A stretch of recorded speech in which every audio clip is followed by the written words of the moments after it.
Pessoal, hoje eu quero comentar sobre o livro Novas Fronteiras do Sistema Financeiro Nacional, organizado pelo mestrado da UFMG, em que eu contribuí com um artigo sobre os analistas de valores imobiliários e os educadores financeiros.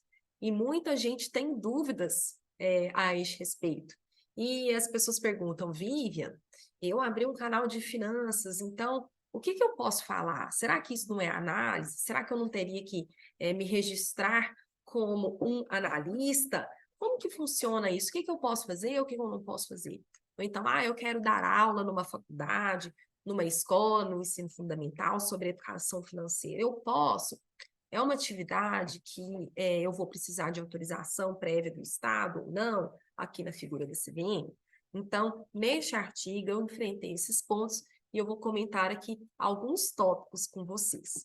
Primeiro ponto é a gente esclarecer que, sim, a atividade de análise de valores imobiliários é uma atividade regulada pelo Estado na figura da CVM. Mas hoje, após algumas reorganizações da regulação, essa atividade depende de autorização prévia da APIMEC. Então, se você está autorizado pela APIMEC, se você está registrado na APIMEC, que é a associação que organiza a prova do CNPI e a associação que também representa os analistas, você está automaticamente autorizado aos olhos da CVM, que é a autarquia federal que regula o mercado de valores imobiliários.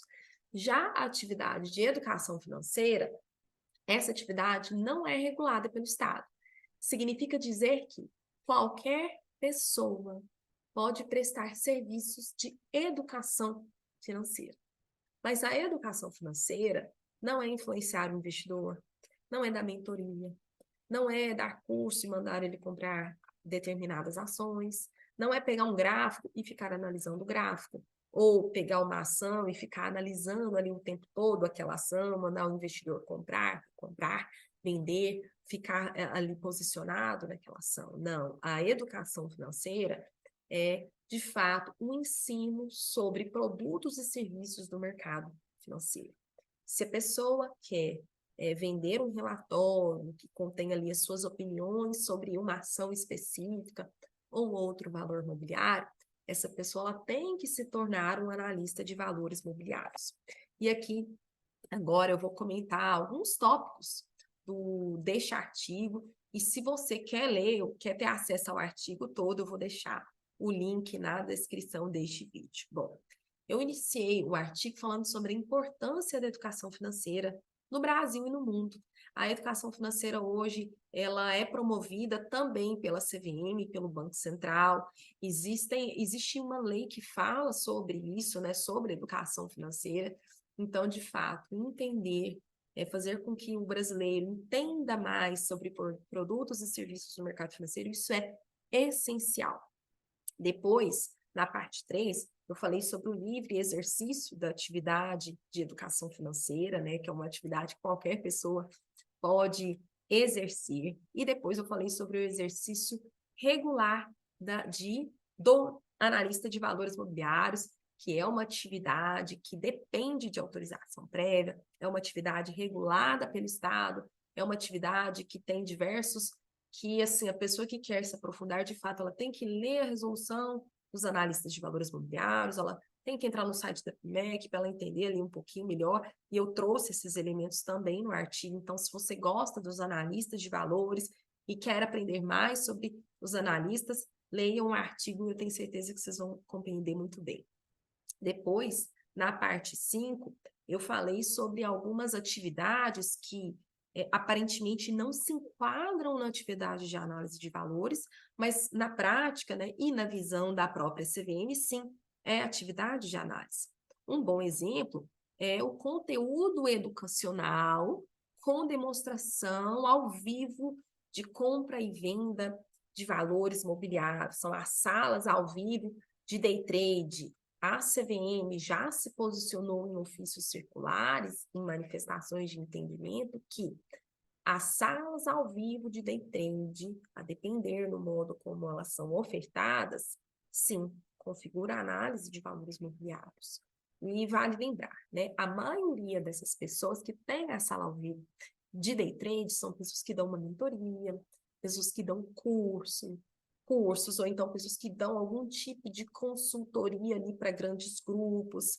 Então, sim, a sala ao vivo de day trade, na maioria das vezes, pode ser configurada como atividade de análise de valores imobiliários, e aquela pessoa, aquela empresa, tem que se tornar uma analista de valores. E lembrando, o analista de valores, ele pode ser pessoa física, ou ele pode ser também pessoa jurídica, né? E neste artigo, só para esclarecer, neste artigo eu não falei sobre os robôs, né? Porque existem robôs de ordem, diversos tipos de robôs de investimentos. Então, apesar de que a maioria dos robôs hoje, eles são também analistas de valores imobiliários, neste artigo eu não falei especificamente sobre este assunto. Um outro ponto que eu comentei também é a oferta de conhecimento por influenciador digital com manifestação expressa de que não se trata de recomendação de investimentos. É muito comum a gente ver esses influencers de finanças, que também têm as suas mentorias, que também têm os seus cursos, e essas pessoas, seja no YouTube, no Reels do Instagram, depois quando elas começam a falar muito de ações, ou então de debêntures e outros valores mobiliários, a pessoa quase manda o cidadão, o investidor, comprar aquele determinado ativo, mas aí vem um disclaimerzinho assim, não se trata de recomendar. Não, isso não é recomendação de valores mobiliários. Bom, qual é a conclusão? O que diz a CVM? O que já falou a CVM em suas manifestações de entendimento? O que a CVM diz foi o seguinte: não será analisado o que a pessoa escreve, será analisado o que ela diz. Então, se na fala dela ela está influenciando o investidor para comprar, vender ou manter ali naquele determinado ativo, e esse ativo é um valor imobiliário, essa atividade será configurada como atividade de análise de valores imobiliários. Então, apesar de que a pessoa escreva no seu disclaimer, na sua foto, não é recomendação de valores imobiliários, isso para a CVM, isso não tem importância, porque será averiguado que a pessoa está de fato fazendo, né? A análise da realidade de fato. Então, se a pessoa ela está analisando valores imobiliários, ela está recomendando ali para um grupo em geral e depois vem um disclaimer, não é recomendação, não importa. Será configurada a análise. Então, você que é educador financeiro, você que está pensando em abrir um canal de finanças, está também com o objetivo de soltar relatórios, de fazer palestras, de explicar ali como funciona aquele determinado ativo, tome cuidado. Às vezes, só você colocar um disclaimer vai ser até pior para você, né? Quando a CVM eventualmente fiscalizar ali as suas atividades. E lembrando, tem que ter uma conexão, né? Que você faz com o seu Instagram, com o seu site, com aquilo que será dito na sua mentoria, com aquilo que está sendo dito nas suas aulas online.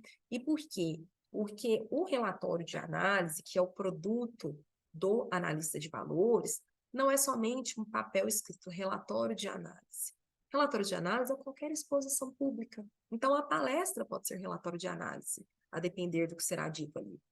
Um YouTube pode ser um relatório de análise, um jornal pode ser um relatório de análise. Então, qualquer exposição pública que contenha informações, recomendações que vão influenciar o processo de tomada de decisão do investidor em valores imobiliários, em ativos específicos, pode ser configurado relatório de análise. E se pode ser configurado relatório de análise, pode ser configurado como atividade de análise de valores imobiliários. Bom, um pouco complexo? Sim, mas se vocês lerem o artigo de forma...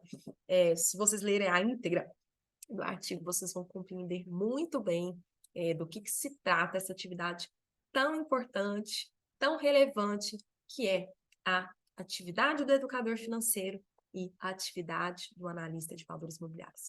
Eu sei que essas atividades se parecem, mas são coisas diferentes. Pessoal, muito obrigada. Deixem seus comentários e contem comigo. Obrigada.